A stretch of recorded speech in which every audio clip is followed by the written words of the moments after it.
ये आधा अधूरा सच है कि दुनिया का जितना भी चीज है अपने लोग आंख से देखते हैं। तो कोई भी चीज को देखने के लिए केवल और केवल आंख ही अगर रिस्पॉन्सिबल रहता, ठीक है, तब देख के दिखाइए। अब कुछ नहीं आप दिखा सकते हैं। आपके पास आइज तो है ना अभी, उसको तो अभी नहीं कुछ हुआ है। आंख तो है, आइज तो है, लेकिन अभी आपको कुछ नहीं दिख रहा है, ठीक है। लेकिन अब आपको दिख रहा है कि चलिए मेरे हाथ में मार्कर है, लेकिन मैं तो अभी यहाँ पे ऐसा ही करके रखूंगा इसको, लेकिन अब दिख रहा है, नहीं दिख रहा है। यानी कि आंख का होना ही, ठीक है, आंख का होना ही सफिशियंट नहीं है, ठीक है। कुछ और है जो आपको चाहिए कोई चीज देखने के लिए। तो क्या चाहिए? लाइट चाहिए, है ना। कोई चीज और है जिसको देखने के लिए आपको आंख तो चाहिए ही, लेकिन लाइट चाहिए। यानी कि लाइट भी रहना जरूरी है और प्लस आई भी होना जरूरी है। ये दोनों चीज का होना जरूरी है, तभी आप कोई चीज को सी कर सकते हो, वॉच कर सकते हो, ठीक है। कोई भी चीज को आप, कहने का मतलब मेरा, देख सकते हो। ये चीज हो गया आपको क्लियर। यानी कि देखने के लिए केवल और केवल आंख का ही रहना जरूरी नहीं है। देखने के लिए लाइट और प्लस आंख दोनों का रहना जरूरी है, तब आप कोई चीज को देखते हो। नहीं तो रात में भी देखना चाहिए था, तभी मैंने लाइट बंद कर दिया, तो आप कहाँ देखे? नहीं देखे। यानी कि लाइट रहना जरूरी है। तो होता क्या है कि लाइट जब किसी वस्तु पर पड़ती है ना, जैसे मान लीजिए मैंने बॉल ऐसे करके फेंका, तो बॉल जो फेंका तो किसी से टकरा के वापस लौटेगी, ठीक है। तो लाइट पे वही होता है, किसी पर पड़ता है ना तो उधर टकरा के आंखों पे पड़ता है, ठीक है। टकरा के हमारे आंखों पे पड़ता है। अब आंखों पे पड़ता है तो उसके आगे क्या होता है, वो सीनियर क्लासेस में पढ़िएगा। अगर आप याद रखना चाहते हो तो रख लीजिए। रेटिना पे पड़ता है, इसको बोलते हैं दृष्टि पटल। रेटिना, जिसको हिंदी में बोलते हैं दृष्टि। दृष्टि मतलब देखना, अब पटल स्क्रीन, ठीक है, तो देखने वाला स्क्रीन यानी कि रेटिना। अब उतना डिटेल में नहीं जाने का जरूरत है, अभी आप इतना समझिए कि कोई भी चीज देखने के लिए लाइट प्लस आई चाहिए, दोनों चीज रहेगा तभी दिखेगा। तो केवल और केवल आंख से कोई चीज को नहीं देखते हैं, प्लस आंख के अंदर में लाइट घुसती है, इंटर करती है, तब अपने लोग कोई चीज को देखते हैं। इंटर करके जाती का है लाइट, रेटिना पर जाती है, वहां से इंफॉर्मेशन बने में जाता है, तब कोई चीज का जो शेप साइज वो पता चलता है कि चलो ये ना ये चीज है। तो अभी अपने लोग क्या सीखे, कहीं पर भी लाइट पड़ेगी तो टकरा कर बाउंस बैक करेगी, ठीक है। बाउंस बैक करेगी, टकरा के वापस आएगी, ठीक है, तब हम कोई चीज को देखेंगे। टकरा के कहा जाएगी? रेटिना पर। तो सीनियर क्लासेस सब में आप पढ़िएगा। नाउ अब बात करते हैं, तो साइंस में एक टर्म का यूज किया जाता है, ऐसे नहीं बोलेगा बाउंस बैक। तो साइंस का एगो अलग शब्द होता है, साइंस का एगो अलग टर्म होता है जिसको बोलते हैं रिफ्लेक्शन। तो रिफ्लेक्शन क्या होता है? मतलब टकरा के वापस लौटना, ठीक है। यानी कि मैंने, समझिए ये लाइट हुआ, ठीक है, लाइट हुआ, ऐसे करके मैंने ऐसे करके मारा दीवार पे, फिर टकरा के वापस फिर इसको आना है, तो उसी को बोलते हैं रिफ्लेक्शन। तो laws of reflection of light, ठीक है, लॉज ऑफ रिफ्लेक्शन एक ही बात है, परावर्तन के नियम। किसका पढ़े? परावर्तन। अभी लाइट चैप्टर चल रहा है, तो लाइट का परावर्तन, ठीक है। अच्छा, अब यहाँ पे एक चीज और देखिए, वो ये है कि मान लीजिए आप कहीं पर गए, ठीक है, कहीं पर गए, तो कहीं पर गए फिर वहां से वापस भी आइएगा, तो वापस जो आए आप गए फिर वापस आइएगा, तो उसका कुछ नियम के साथ वापस आइए, रूल के साथ। ये तो नहीं है रोड के पीछे पीछे आने लगेगा, ठीक है। कुछ नियम का, कुछ कायदा कानून का, कुछ लॉज का आप पालन करिएगा, तब कहीं से वापस आइएगा। तो ये तो अभी मैं आपको बता दिया, ये आप सीख गए कि लाइट किसी चीज पर पड़ती है तो टकरा के वापस आती है, तो कुछ नियम का पालन करती है, उसी नियम को बोलते हैं laws of reflection of light. तो कोई आपसे पूछेगा प्रकाश के परावर्तन के नियम किसे कहते हैं, तो आप बोलना है कि लाइट किसी सरफेस पर पड़ता है, लाइट किसी सरफेस पर यानी कि सतह पर पड़ता है, किसी चीजों पे पड़ता है, तो टकरा के वापस लौटता है। तो टकरा के जो वापस लौटता है ना, तो ऐसे नहीं कि वापस लौटेगा, कुछ नियम के साथ, कुछ कायदा के साथ, कुछ कानून के साथ, कुछ रूल के साथ वापस लौटता है। उसी रूल को, उसी नियम को क्या बोलते हैं? Laws of reflection. तो लॉज ऑफ रिफ्लेक्शन कितना होता है? 2 होता है, ठीक है। लॉज ऑफ रिफ्लेक्शन कितना होता है? 2 होता है। तो पहला क्या होता है? देखिए, लॉज ऑफ रिफ्लेक्शन करने से मतलब हुआ कि ये किस पर होगा? हर चीज पर ये लागू करेगा, ठीक है, हर चीज पर ये लागू करेगा, ठीक है। चलिए, तो मैंने ऐसे करके मिरर लिया, ये जो है ना, एक सेकेंड,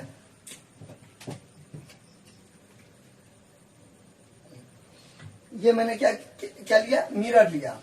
ये मिरर को मैंने कलर किया। ये जो आप देख रहे हो इसको बोलते हैं सिल्वर्ड करना, रजतित करना। हिंदी में क्या बोलते हैं, सिल्वर्ड यानी कि रजतित, ठीक है। चांदी के कलर से मैंने इसको, शीशा था उसको मैंने कलर कर दिया। अब यहाँ पे 2 क्वेश्चन आता है, ठीक है, कि मैंने कलर क्यों किया। तो 2 क्वेश्चन आप याद कीजिए, क्योंकि अभी आप जूनियर क्लासेस में हो, एक ही क्लास में हो, धीरे आपका कॉन्सेप्ट क्लियर हो जाएगा। तो 2 कारण है कि मैंने इसको क्यों किया।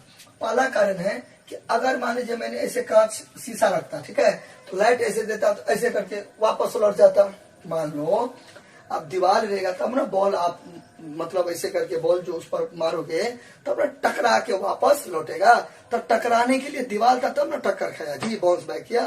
लेकिन आप सब जो खुला है, ठीक है, खुला मैदान है, फील्ड है, वहां पे ऐसे करके बॉल को फेंकोगे तो भाग गया ना, वो तो चला गया ना, टकरा के कहाँ वापस लौटा, क्योंकि कुछ है नहीं, खाली है तो टकरा के वापस थोड़ी लौटेगा, वो तो भाग जाएगा। उसी तरीका ये शीशा है, इसको मैंने अगर मान लीजिए कलर तो मैंने नहीं किया, मान लीजिए ऐसे करके है, इसको ऐसे है, तब लाइट क्या करेगा, ऐसे करके चला जाएगा, पूरा चला जाएगा, टकरा के वापस नहीं लौटेगा। आप चाहते हो कि टकरा के वापस लौटे तो आपको दीवार बनाना होगा, दीवार पे बॉल मारना पड़ेगा, गेंद मारना पड़ेगा। तो मैंने कलर किया, यह आपका पहला कारण था। पहला कारण समझ गए। फर्स्ट कारण कि जब तक मैं कलर नहीं करूंगा, जब तक मैं दीवार नहीं दूंगा, बॉल नहीं दूंगा, तब तक टकरा के वापस नहीं लौटेगा, वो गुजर जाएगा। अभी सेकेंड क्वेश्चन ये आता है कि मैं चांदी के कलर से क्यों किया, दूसरा भी कलर से कर सकता था। देखो चांदी क्या होता है, लाइट का बहुत अच्छा क्या होता है, एब्जॉर्बर होता है और वो अच्छा से रिफ्लेक्ट करता है। बात समझ ना, यानी कि आपका मान लीजिए बहुत अच्छा दीवार है, तो जितना अच्छा दीवार होगा उतना ज्यादा रिफ्लेक्शन क्या होगा, अच्छा होगा। तो चांदी क्या होता है, बहुत अच्छा रिफ्लेक्टर होता है, किसका, लाइट का। बात समझ ना, ये होता है इसका एग्जाम्पल, बेस्ट रिफ्लेक्टर होता है कौन, चांदी। चांदी अच्छा से क्या करता है, रिफ्लेक्ट कर देता है। बात समझे ना। अच्छा, यहाँ तक कोई दिक्कत, इसलिए मैंने क्या किया, सिल्वर के कलर से किया, ठीक है। अच्छा, अब यहाँ पे तो अब हो गया, समझ गया ना। अब यहाँ पर मैंने लाइट को ऐसे करके, यहाँ पे लाइट को मैंने ऐसे करके दिया, पास करवाया लाइट को। तो लाइट जाने वाली रेखा को बोलते हैं आपतित किरण, यानी कि मेरे पास मान लीजिए टॉर्च है, तो ऐसे करके मैंने टॉर्च दिया, ठीक है, ऐसे करके बना, तो इससे रोशनी निकला, तो निकलने वाली जो रे होती है ना, उसको बोलते हैं इंसिडेंट रे। ये जो आप देख रहे हो, लाइट को मैं शो करता हूँ एरो से, ऐसे ये एरो से, तो ये जो लकीर गया, लाइट गया, तो इसको मैं बोलता हूँ आपतित किरण, ठीक है, आपतित किरण यानी कि इंसिडेंट रे। आपतित किरण को इंग्लिश में बोलते हैं इंसिडेंट रे, इंसिडेंट रे बोलते हैं। कोई दिक्कत, इंसिडेंट रे बोलते हैं। ऐसे करके मैंने यहाँ पे टॉर्च रखा, इस टाइप का,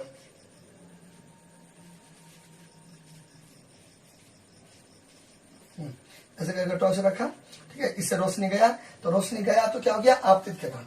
अब यहाँ पे हुआ, अब मैंने तो कलर कर दिया है, कौन से कलर, सिल्वर कलर से, क्योंकि बहुत अच्छा वो रिफ्लेक्टर होता है, ठीक है, परावर्तक बहुत अच्छा परावर्तन करता है वो। चांदी का कलर और किया है, अब तो भाग तो नहीं जाएगा उधर, ठीक है, वापस आएगा, वापस ऐसे करके लौट गया। तो जाने वाली रेखा को बोलते हैं, जाने वाली किरण को बोलते हैं आपतित किरण। ये किरण बहुत संकीर्ण होगा, नैरो होगा, नैरो को बोलते हैं बच्चे लोग, नैरो को बोलते हैं संकीर्ण। क्या बोलते हैं, संकीर्ण, यानी कि बहुत पतला रहेगा, ठीक है, असम ना, बहुत पतला रहेगा। तो पतली रे होता है, ठीक है, इतनी पतली होती है कि आप इसको देख भी नहीं सकते, ठीक है, बहुत पतला रहता है। तो ये हो गया आपतित किरण, और लौटा तो हो गया परावर्तित किरण। यानी कि ये मान लीजिए मेरे पास गेंद है, तो गेंद को ऐसे करके मैंने मारा, तो ऐसे करके दीवार पे लगा, तो क्या हो गया, आपतित किरण। अब देखो टकरा के यहाँ पे देखिए गिर गया, ठीक है, तो टकरा के वापस आया तो परावर्तित किरण, परावर्तित किरण। इसको इंग्लिश में बोलते हैं रिफ्लेक्टेड रे। क्या बोलते हैं, रिफ्लेक्टेड रे बोलते हैं। स्पेलिंग में दिक्कत होगा तो कमेंट कीजिएगा, ठीक है। जाने वाली रेखा को यानी कि किरण को आपतित किरण का यूज कीजिएगा, किरण को इंसिडेंट रे बोलते हैं, आने वाली को रिफ्लेक्टेड रे यानी कि परावर्तित किरण, यानी कि गया तो आपतित, आया तो परावर्तित। अब देखिए, अब क्या होता है कि इस दोनों के बीच में हमको एंगल बनाना है। तो एंगल बनाना है तो एगो नकली किरण खींचेंगे, नकली रे बोलिए उसको, इमेजिनरी लाइन। इमेजिनरी लाइन का मतलब होता है आभासी, कल्पना। वो है नहीं लेकिन मैं कल्पना करूंगा, जैसे कि यहाँ पे कल्पना करेंगे कुछ है, लेकिन है तो नहीं है, लेकिन है, असल कल्पना करेंगे। नकली रे जिसको बोलते हैं, ऐसे ख्याली पलो, ख्याली पलो जिसको बोलते हैं वो, ये मैं नकली हुआ, ये रियल में नहीं होता है। रियल में ऐसे गया और ऐसा, ये मैंने पे नकली बना। क्यों बना? हमको एंगल बनाना है। यहाँ ये एक एंगल हो गया, ये दो एंगल बना। अगर ये नहीं देंगे तो देखिए ये तो एक ही एंगल हो गया, ये तो एक ही एंगल हो गया, ये तो पूरा क्या हो गया, एक एंगल हो गया। लेकिन हमें अभी क्या करना है, लॉ के अकॉर्डिंग जो हमको लॉ अभी पढ़ाना है, तो उसके लिए मैं अभी एगो इमेजिनरी लाइन खींचूंगा, यानी कि नकली, आभासी या काल्पनिक प्रतिबिंब। इसको एक स्पेशल नाम है इसका, ऐसे तो नहीं बोलेगा नकली वाला लाइन खींचे, ठीक है। इसका एक स्पेशल नाम है जिसको बोलते हैं नॉर्मल। नॉर्मल मतलब अभिलंब, एन से डिनोट करते हैं, कैपिटल एन से। तो नॉर्मल मतलब क्या हो गया, अभिलंब हो गया, ठीक है। अब देखिए दो एंगल बन गया, एक एंगल ये बन गया और एक एंगल ये बन गया। तो जो इंसिडेंट रे हुआ, इंसिडेंट रे और नॉर्मल दोनों के बीच में जो कोण बना उसको बोलते हैं एंगल आई।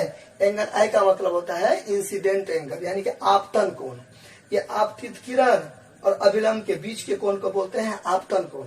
ये क्या हो गया, ऐसे करके ये क्या हो गया, आपतित किरण, और ये ऐसे करके देखिए, ऐसे करके बना है ना।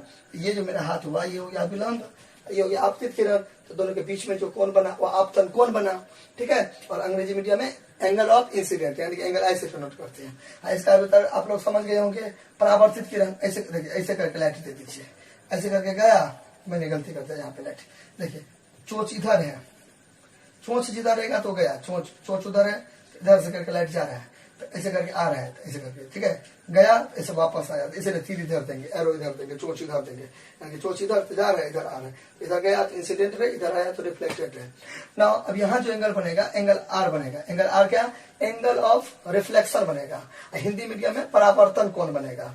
आपतित किरण और नॉर्मल के बीच के कोण को क्या बोलते हैं, आपतन कोण। और परावर्तित किरण और नॉर्मल के बीच के कोण को क्या बोलते हैं, परावर्तन कोण, यानी कि एंगल ऑफ रिफ्लेक्शन और एंगल ऑफ इंसिडेंस, ठीक है। और यहाँ पर मैं क्या मान दूंगा, ओ मान दूंगा, ठीक है, ओ मान दूंगा, कोई दिक्कत। अब देखिए एक ही रे नहीं जाएगा, बहुत लाखों करोड़ों जाएगा, यानी कि एक पतली पतली रहेगा ना, इसको तो आप रे बोल दिए, लेकिन वही अगर बहुत रे रहता उसको बोलते beam of light. Beam of light होता है बंडल ऑफ रे लाइट, ठीक है, बंडल ऑफ लाइट। यानी कि देखिए ऐसे देखिए, ये मान लीजिए मेरे पास टॉर्च है, ऐसे करके टॉर्च है, उसे एक रोशनी निकला, एक जो रोशनी निकला उसको मैंने बोला रे, क्या बोला, RAY, रे मतलब किरण, ठीक है। एक और निकला तो इसको भी रे बोलूंगा, ठीक है। अब इसको भी रे बोलूंगा, रे बोलूंगा, गूगल पे थोड़ी बोलूंगा, रे बोलूंगा, इधर भी रे बोलूंगा। तो कितना रे, 1 2 3 4 5, 5 है नहीं, इनफाइनाइट। इनफाइनाइट का सिंबल पता है ना, ये इनफाइनाइट अनंत तक जाता है। तो सबको मिला के मैं क्या बोलूंगा, सबको मैं मिला के क्या बोलूंगा, बीम ऑफ लाइट। क्या बोलूंगा, बीम ऑफ लाइट, प्रकाश पुंज, beam of light, beam of light बोलूंगा, यानी कि प्रकाश पुंज बोलूंगा, ठीक है। अच्छा यहाँ तक कोई दिक्कत, यहाँ तक कोई दिक्कत, अच्छा यहाँ तक देख लीजिए। तो कोई एक रे नहीं हुआ, मैं आपको समझाने के लिए एक ऐसे करके गया, यानी कि एक ही गया एक ही वापस आया, बहुत सारा गया, लेकिन हम उसमें से क्या लिए, एक लिए। तो एक के लिए यूज करेंगे रे, बहुत सारे के लिए यूज करेंगे रेज या बीम ऑफ लाइट। नाउ अब बात करते हैं कि लॉज ऑफ रिफ्लेक्शन कितना होता है। तो जैसा कि मैंने अभी बताया है कुछ देर पहले कि 2 होता है। अभी कौन सा होता है 2, देखिए। तो मैंने आपको स्टार्टिंग में बताया था कि कहीं पर आप जाते हो तो वहां से वापस आओ तो रोड पर चलने के लिए बहुत सारा नियम का पालन करना पड़ता है, इतना नहीं कि कैसे भी करके आगे। तो लाइट भी कहीं पर पड़ेगी तो वहां पर से वापस आएगी, तो उसका भी कुछ रूल रेगुलेशन है, ठीक है, कुछ नियम है, कुछ लॉज है, कुछ कायदे कानून है। तो वो 2 है। सबसे पहले जैसे तरह तरह का डिजाइनिंग आप कर सकते हो, तो मैं अब डिजाइन चेंज कर देता हूँ। इस टाइप का मान लीजिए मैंने एक प्लेन लिया, प्लेन मतलब कोई जगह लिया, नहीं उड़ने वाला प्लेन, ठीक है। प्लेन यानी कि कोई समतल प्लेन जगह लिया, समतल जगह लिया, चलिए आई। अच्छा यहाँ पे मान लीजिए शीशा लिया। अब ये लाइट, अच्छा बताइए आप लोग कौन सा हुआ ये, ऐसे करके तो तीर से अंदाजा लगाइए, तीर इधर आ रही है तो शीशा पर तीर पड़ेगा, यानी कि तीर मतलब तीर ने बोलना है रेज, यानी कि सॉरी रेज तो बीम ऑफ लाइट बहुत सारा हो गया ना, रे ऐसे करके गया तो इंसिडेंट रे हो गया, वापस आया तो रिफ्लेक्टेड रे हो गया, तो तीर इधर जा रहा है तो जाने वाली को परावर्तित किरण, आने वाली को इंसिडेंट किरण यानी कि इंसिडेंट रे ना। नकली वाला, ठीक है, क्यों नकली बनाए, क्योंकि हमको कौन बनाना है, तो एंगल आई हो गया और एंगल आर हो गया। तो बच्चे लोग पहला जो रूल है, पहला लॉ यानी कि नियम ये है कि आप जितना डिग्री पर इंसिडेंट रे जाएगा ना, ये इंसिडेंट रे है आई आर, आई से इंसिडेंट, आर से इंसिडेंट रे, तो उतना ही डिग्री पर रिफ्लेक्टेड रे भी गुजरेगा। यानी कि मान लीजिए 60 डिग्री पर रोशनी जा रहा है तो आएगा अभी कितना डिग्री पर, 60 डिग्री पर। जैसे देखो मेरे हाथ में मान लीजिए टॉर्च है, तो ऐसे करके मैंने दिया, मान लो एग्जाम्पल में 45 डिग्री पर ऐसे करके गया, तो 45 डिग्री पर यहां से गया तो वापस भी आएगा इसे कितना डिग्री पर, 45 डिग्री पर जाएगा, 45 पर तो आएगा 45, जितना डिग्री पर जाएगा उतना डिग्री पर वापस आएगा। यानी कि angle i equal to angle r, ये हो गया आपका पहला नियम। क्लियर? अब इसे ऐसे भी शो कर सकते हो। अच्छा बताते हैं सेकेंड लॉ क्या है कि मतलब ये मैं बोल देता हूं मुंह से, आप लोग अपना नोट में लिख लीजिएगा कॉपी में, कि इंसिडेंट रे, नॉर्मल और रिफ्लेक्टेड रे तीनों सेम प्लेन में होगा। एक चीज आप नोटिस कीजिए, देखिए ऐसे मेरे मार्कर पर गौर कीजिए, ऐसे करके आया और फिर ऐसा ही करके वापस गया, यानी कि इसके अंदर से नहीं निकला ना बाहर, इसके अंदरे में है। यानी कि ये ऐसे करके आपकी तरफ ऐसे करके नहीं आ गया, या बोर्ड के ऐसे करके पीछे की तरफ नहीं चला गया। बात समझना, बात समझ नहीं समझे? देखिए फिर से अगेन आया तो फिर ऐसे गया, यानी कि ऐसे आया और ऐसा नहीं हुआ, ऐसे करके आया इधर ऐसे करके कहीं पर भाग गया, या ऐसे करके आपकी तरफ ऐसे करके आ गया, या ऐसे करके ऐसे चला गया, ऐसा नहीं हुआ ना, सेमी प्लेन है ना। तो यही है, तो आप क्या लिखना है, incident ray, normal and reflected ray are same plane. Same plane का है ना ये सेम प्लेन, इसका भी यानी चेंज भी कर सकते हो। ठीक है, रूल हो गया, दोनों रूल हो गया। पहला रूल क्या है, angle r equal to angle r. Second rule क्या है, incident ray, normal and reflected ray are same plane. अच्छा लिख ही देता हूं, देखो incident ray, reflected ray and normal are क्यों लगा, क्योंकि बहुत सारा है ना इसलिए। सेम प्लेन हिंदी मीडियम वाला विद्यार्थी क्या लिखेगा, आपतित किरण, परावर्तित किरण और अभिलंब तीनों एक ही तल में होते हैं। आपतित किरण कॉमा परावर्तित किरण, कॉमा इन्हें कॉमा लिख देना, कॉमा ये वाला सुनो, आपतित किरण, परावर्तित किरण और अभिलंब तीनों एक ही तल में होते हैं। तल, प्लेन मतलब तल, एक ही तल में होते हैं। क्लियर? अच्छा एक दो और देखिए, डिजाइनिंग चेंज करके मान लीजिए, अच्छा एक चीज और मतलब बोर्ड पर देख लो, बोर्ड पर, हाँ, बोर्ड को मैंने एक प्लेन माना, ठीक है, प्लेन एक प्लेन में, ठीक है, ऐसे तो ये रोशनी ऐसे करके व्हाइट वाला आया, ठीक है, ऐसे करके गया, ठीक है, एक बार उल्टा लेते हैं, समझो ऐसे करके जा रही है, ये लाइन ऐसे करके जा रही है, ऐसे करके वापस आ रही है, तो उल्टा करके थोड़ा लैप में चेंज मांगता है, तो वही लैप में चेंज होना है। ठीक है, तो ऐसे करके जा रहा था पिछला बार, लेकिन अभी मैंने क्या किया, ऐसे गया, ऐसे वापस आया। इसको तो वो देंगे, कलर करेंगे, नहीं तो रोशनी घुस जाएगा, पता है ना, सिल्वर कलर से, क्यों, बहुत अच्छा रिफ्लेक्टर होता है इसलिए। हो जाइए। अच्छा अब ये नकली वाला तो देवे करेंगे, तो मान लीजिए 30 डिग्री पर गया, तो वापस भी कितना पर होगा, 40 पर नहीं, 30 डिग्री पर। पास में ना, ये हो गया आपका पहला रूल, यानी कि angle i equal to angle r हो गया। दूसरा आप अगर गौर कीजिएगा तो लाइट ऐसे, मतलब उजला वाला पे, ये व्हाइट दिख रहा है ना आपको, व्हाइट बोर्ड दिख रहा है ना। अब बताइए, ये रोशनी व्हाइट बोर्ड देखे आया, गया कहाँ से, व्हाइट बोर्ड देखे, यही होता है सेम प्लेन यानी कि ऐसे तो नहीं हुआ, ये ऐसे तो नहीं हुआ, यानी कि यहाँ से गया, यहाँ से अपना पाथ चेंज कर दिया, आपकी तरफ ऐसे करके आ गया, या बोर्ड के पीछे देखे दीवार फाड़ के ऐसे करके निकल गया, नहीं ना, व्हाइटे पर है, तो यही होता है सेम प्लेन। ठीक है, अब जैसे कि मेरे हाथ पर देखिए, गौर कीजिए। अच्छा देखो पेज पर मैं बताता हूँ, लास्ट एग्जाम्पल, उसके बाद आप लोग का चुप्पी, ये देखिए, देखो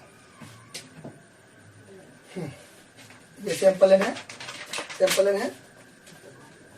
है, मान लीजिए मैंने कुछ सेटअप किया था यार, यहाँ पे ऐसे करके, यहाँ पे ऐसे कैसा समझाते हैं, कोई भी डिजाइनिंग, इस बार डिजाइनिंग चेंज करते हैं, डिजाइनिंग चेंज करते हैं। अच्छा ऐसे लेते हैं, इसको ऐसे लेते हैं, ठीक है, कहीं से भी ले सकते हो। गया, अब देखिए कॉपी पर पढ़ रहे हैं ना रोशनी, कहाँ पे पढ़ रहे हैं, कॉपी पर। अब देखो जाएगा कॉपी से होके, नहीं ना, कॉपी से होके जाएगा, ऐसे करके देखो वापस, यही होता है सिंपल है। ऐसे करके आ गई, ऐसे करके चली गई, तो ये आई तो इंसिडेंट रे, गई तो रिफ्लेक्टेड है, बीच में नॉर्मल, नॉर्मल। देखिए तीनों एक ही प्लेन पर है। देखिए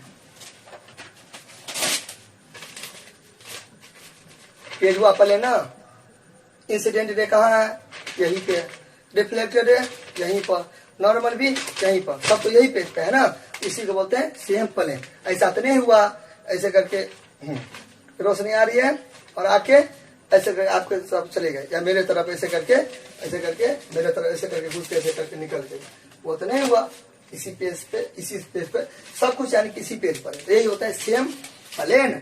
जैसे कि हाथे हुआ तो हाथे हुआ ऐसे करके आएगा, ऐसे करके जाएगा, तो ये आने वाली ये जाने वाली। तो इससे नहीं हुआ कि हाथ को छोड़ के आपकी तरफ ऐसे करके घुस गया, या ऐसे करके हाथ को ऐसे करके छेद करके ऐसे करके पीछे तक ऐसे करके निकल गया, नहीं होता ना। हाथ है तो हाथ, पेज है तो पेज, बोर्ड है तो बोर्ड, जहां पर रहेगा वहीं पर, ठीक है।